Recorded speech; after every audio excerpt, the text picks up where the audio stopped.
Y a-t-il des actes que l'on peut qualifier de simples gestes vides de sens, ou bien doit-on admettre que dès lors que ces gestes sont faits dans une dynamique positive, ils deviennent alors sacrés?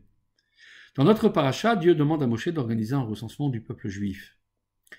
Hachem réclame à ce que Moshe, Aaron et les chefs de tribus se chargent eux-mêmes de cette mission. Le recensement des citoyens d'un pays est devenu une chose commune et banale à travers le monde. Il n'y a pas d'exigence rigoureuse pour devenir recenseur. N'importe qui peut le faire. Pourquoi alors notre recensement devait-il être fait par Moshe, Aaron et les chefs de tribu, l'élite du peuple?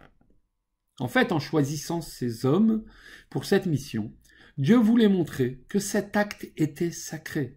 Seuls des hommes de cette importance pouvaient apprécier à leur juste valeur les personnes qu'ils allaient compter.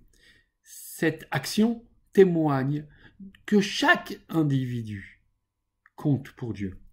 D'ailleurs, nos sages nous enseignent que les recenseurs devaient être vêtus de leur tenue de Shabbat pour montrer que le recensement était une chose et une affaire sérieuse.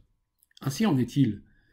Pour chacune des activités, même les plus banales de notre quotidien, manger, boire, gérer un foyer juif, éduquer ses enfants, tous ces actes se trouvent transformés et élevés au rang de sacrés simplement parce qu'ils ont une valeur inestimable pour Dieu.